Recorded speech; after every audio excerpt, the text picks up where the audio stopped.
Another week of college football went by. There's only one more. The season has flew by.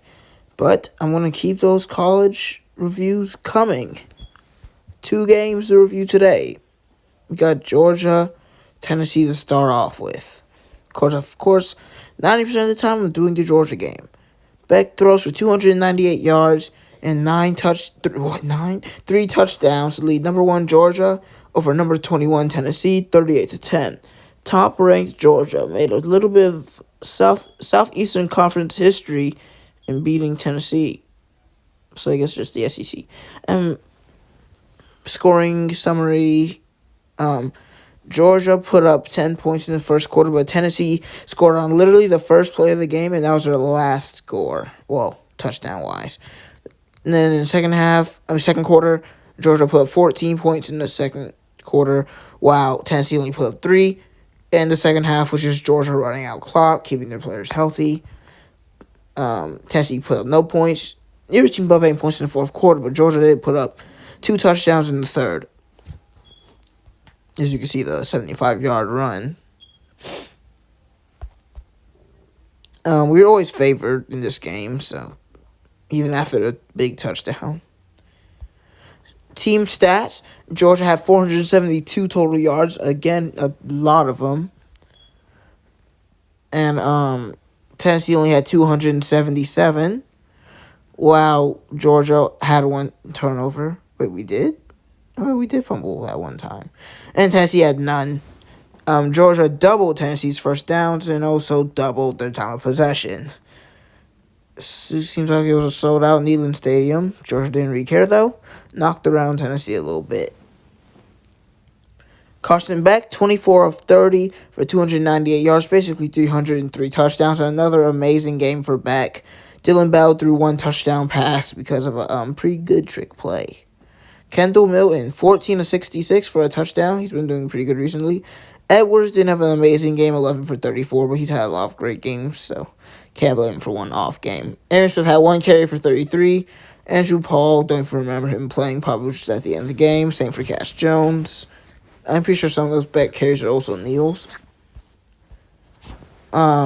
Receiving, Rosemary Jackson has best game of the season, 7 for 91 and 2 touchdowns. Dylan Bell, 5 for 90 and a touchdown, so he was doing great at the quarterback and receiver position. Brock Bowers, 7 for 60 and a touchdown. I think he got hurt again, though, so I think he'll sit out Georgia Tech, come back against Alabama. Same for Lyle McConkey. He didn't play at all on Saturday, but he should be back at least by the SEC championship. Meeks, Rara Thomas had 1 catch each. Edwards had 2 receptions. Makai Muse had a catch, and Dominique Lovett. We spread the ball out a lot, but just not a crazy amount of throws. Oh, it was good. We did good spreading the ball out. Well, even though most of these guys had 1 catch, Jackson, Bell, and Bowers all had a ton of receptions. We had 2 fumbles, one by a bad snap, which we lost. Tennessee recovered it. And Beck fumbled a kind of read option thing, but he recovered it. Tyke Smith led our team in tackles. We had 1 sack by Michael Williams, pretty great linebacker. 3 tackles for loss total and 5 passes defensed. No turnovers at all. Doing a highly good kick return. Makai Muse didn't really do much. Woodring hit a 42-yard kick and 5 extra points. Next is Tennessee. Joe Milton was not good at all. 17 of 30 for 149.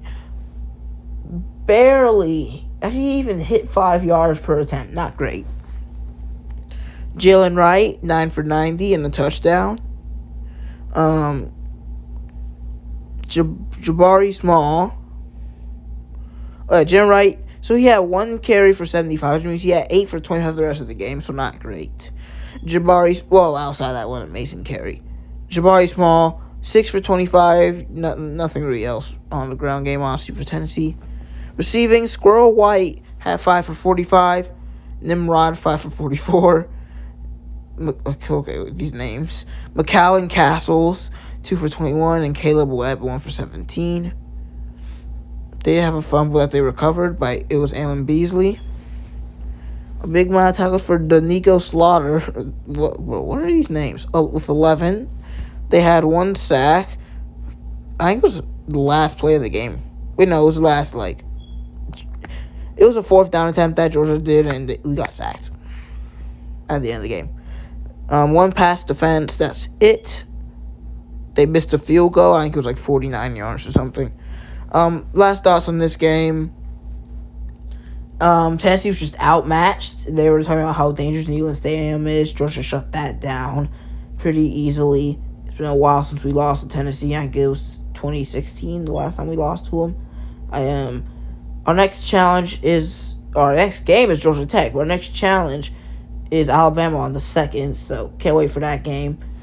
Let's get to the final game of this video. Hopefully it hasn't been too much. Okay, yeah, that's fine. Next, we've got... Actually, I have to scroll down a little bit to find it. No, that's not the game. Washington, Oregon State. Number 11 versus number 5. My prediction, I had Washington winning. I just couldn't see this being the game they lost. And I trusted Michael Penix. Number 5, Washington clinches Pac-12 championship berth with 22-20 victory over number 10, Oregon State. Oregon State had a chance to completely shake up the Pac-12. Well, they could still defeat Oregon, but they've lost, and that would take them out of playoff contention. But they did lose to Washington, only by 2, though.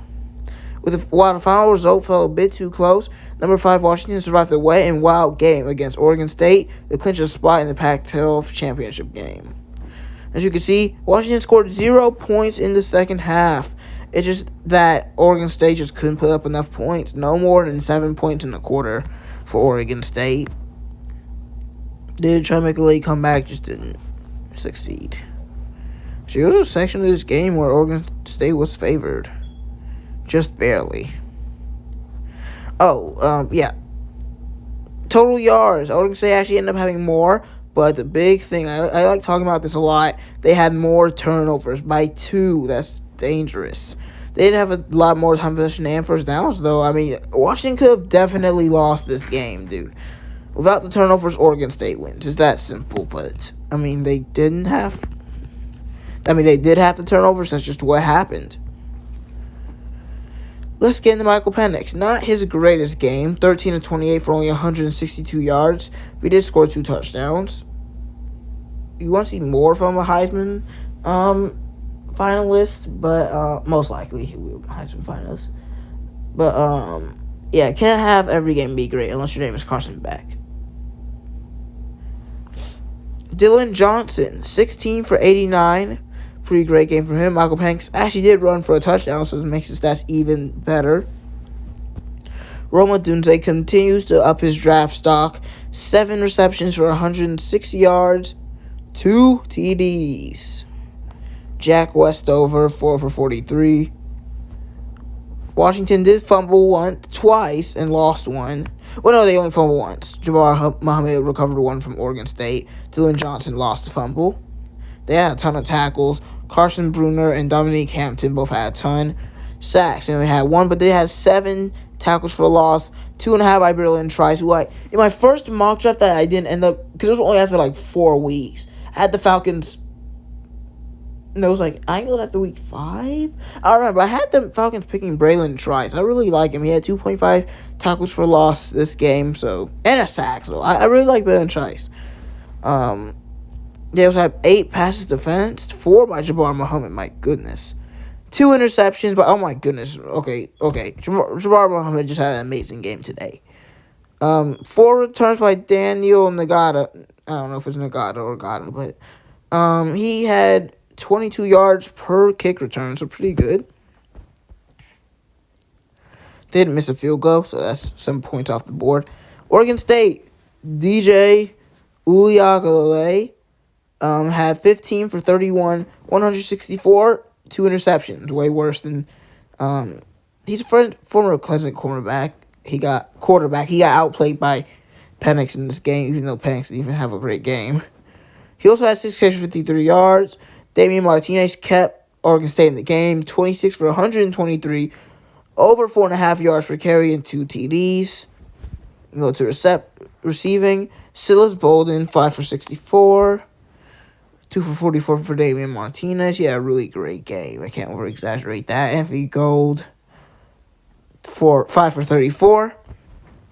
But he had 2 fumbles, lost one.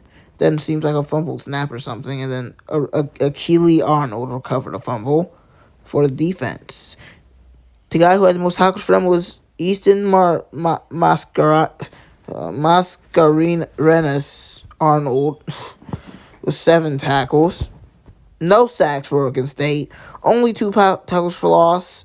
So not great line of scrimmage. Front 7 game for Oregon State. But they have 5 passes defense. Pretty good kick return by Silas Bowden. 2 field goals by Atticus Sappington. Final thoughts on this game is that I think that Washington should be put over Florida State. They've had a lot of tough games and came out on top, while Florida State had a 13-0 deficit against teams like North Alabama, barely beat Miami, barely beat Clemson. I'm just not very high on Florida State. I've never been, probably never will be if they keep playing like this. I'm not saying they should bring them down because they lost Jordan Travis, though. You can't bring a team down because of an injury, because you don't know how they'll play without that player. You don't know. You can't. It's like bringing down Georgia to 4 because Brock Bowers wasn't playing when we really didn't even need him for those games. I want to play Florida State. All right, I ain't getting to come out with some playoff predictions or something eventually, but I have some extra content. Maybe another mock draft this week. We'll see. Hope you guys enjoyed. Who you think is the best team in the country? If it's Georgia, if it's any other team, like it, I don't really care. See you guys later.